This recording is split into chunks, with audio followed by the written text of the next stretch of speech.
But I was a tomboy, and I went. We had a river that was like a fourth of a mile from my house, and we could walk right down to the river and go fishing. And nobody worried about having their children running around like that, going fishing by themselves and digging the worms and trying to find a hook and a pole and a bobber. It was fun. My Aunt Betty she was kind of like a fish woman. She loved to go fishing. And Shirley, she and I ran around a lot, and we lived near a dump. I mean, we walked probably a fourth of a mile, and we'd cross this railroad and walk down the railroad, and there was this dump by the side of the road. So we looked around to see what was there. Well, Mama had told us we could go down there and pick some wild strawberries, and she would make us a strawberry pudding. While we was down there, we saw somebody had dumped out some canned stuff, like cans of food. Not home canned, but store canned, like store-bought cans. And so we found this can that has this beautiful picture of some bright colored, whatever was in the can. We decided to try to get it open and see what it was. And we opened it up, and at the time we didn't know what that was, but we started eating on it. It was so good. It had these cherries in it, and well, we didn't really know what it was. So later on, when we found out they called it fruit cocktail. And so we came home, and we didn't get too many strawberries that day, but boy, it was fun. And also there were some magazines that somebody threw out, like True Stories and things like that we had never seen. We didn't have magazines or newspapers at our house. I mean, we strictly bare. So we slept we had a house that only had 2 bedrooms. And at that time we had like 5 children. And so we had to sleep 3 to 1 bed and 2 in the other. That was the girls slept. We didn't sleep with Earl. I don't know if he was even born then. I don't remember what happened with him. But then Mom and Daddy had a bedroom. We had a few exciting times. I remember one time me and Martha and Margie, those were the twins that I was friendly with. They lived across 17, and I'd walk back and forth on Christmas Day. Like we'd walk back and forth and eat our candy and stuff. Well, Margie, she was not very adventurous. I mean, Martha was. Me and her was just like tomboys.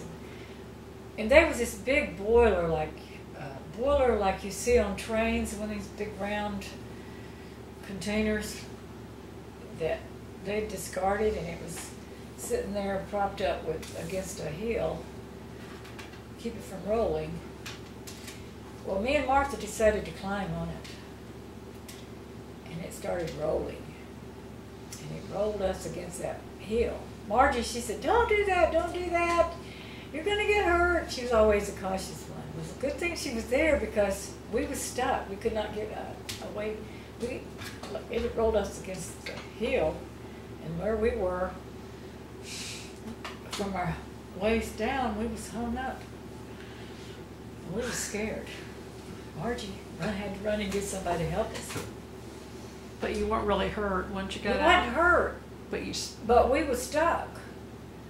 And boy, was I scared to go home and tell Daddy about that. They was already worried I wasn't coming home for supper. But we finally got people there to push. It was empty. It wasn't full of anything, but you couldn't move it by yourself.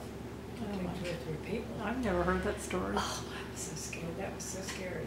We got scratched up a little bit, but we had some times. And there was a man called Mr. Jones that lived back in the woods, and he had a very good strawberry patch. And we'd go back there and pick his strawberries. And sometimes he would catch us picking them. Oh, you weren't supposed to be back there. You but didn't then have permission. Harry decided, let's go back there and see if Mr. Jones will let us buy some strawberries. We wouldn't pick enough. We'd just eat some, but he wasn't looking. He was an old codger that lived by himself. I don't know why we didn't get shot. We had a lot of freedoms in our home. They didn't have time to just keep track of us all the time. So you could pretty well run off if you wanted to. We didn't run off too far. But at Christmas I would go out and I was the one that would go out of the woods and hunt for a Christmas tree and cut it down and bring it home. Me and Shirley was pretty good woodsmen, we could hunt up stuff in the woods. And so we had a saw. We sawed up our wood to put in the stove. Like Daddy would go and bring up some logs out of the woods. And we had this crosscut saw, like one on one end and one on the other. Well, I was always the one on the end with Daddy. I mean, you know, Daddy would be on one end and I was on the other. Well, you had to be careful because if you got that saw twisted in there, he'd be so mad. You didn't want to twist it. You had to go when he did, like this. Perfectly straight. Yeah, but if you got it twisted around, man, it's stuck in there. So none of the rest, see, we didn't have no boy, see. I had to be the boy.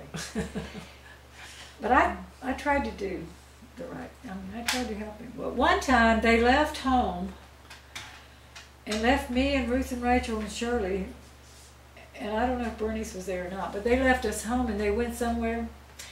And our house didn't have a 2 stories in it, but it had a attic up there. It had a place up there above the ceiling. So we wanted to go up there and see what was up there. So we... You had never been up there? No. So I went up there and I crawled around and I fell through. And all the stuff, all the dirt, the glass,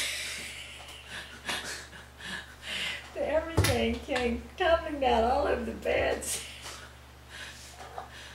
Now what am I going to do? I had the big ceiling out. Oh, did we get tearing up? We got tore up when they got home. Oh, wow.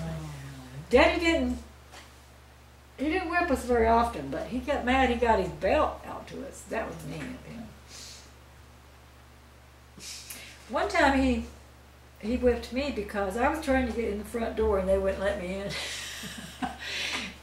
And I pushed on the door so hard I broke the window out of the door. And he did give me a whipping. I was usually really good. I didn't get in any trouble. So growing up in our childhood was pretty good, really. I mean, we didn't know we was bad off, to put it that way. We did. And my friends, Martha and Margie, they were wealthy in my eyes. They had these shag rugs on their floor. They made them out of tobacco twine. Tobacco twine is twine that they use to loop the tobacco on the stick. So they bought it by the, quantities of it.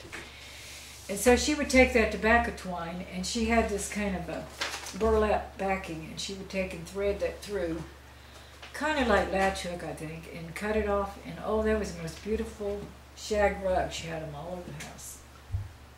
We didn't have no rugs. We had linoleum on the floor.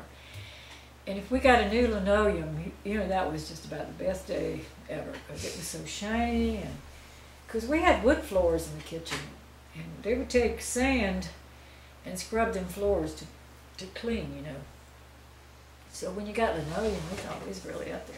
Oh my gosh. And so, but Martha and Margie had a lot of good things going for them. They had a black woman that came there and cleaned the house, and she cooked. But I tell you one thing, she would chew the food up and put it in the mouth of the baby she was feeding, because the baby couldn't get chew. Ugh.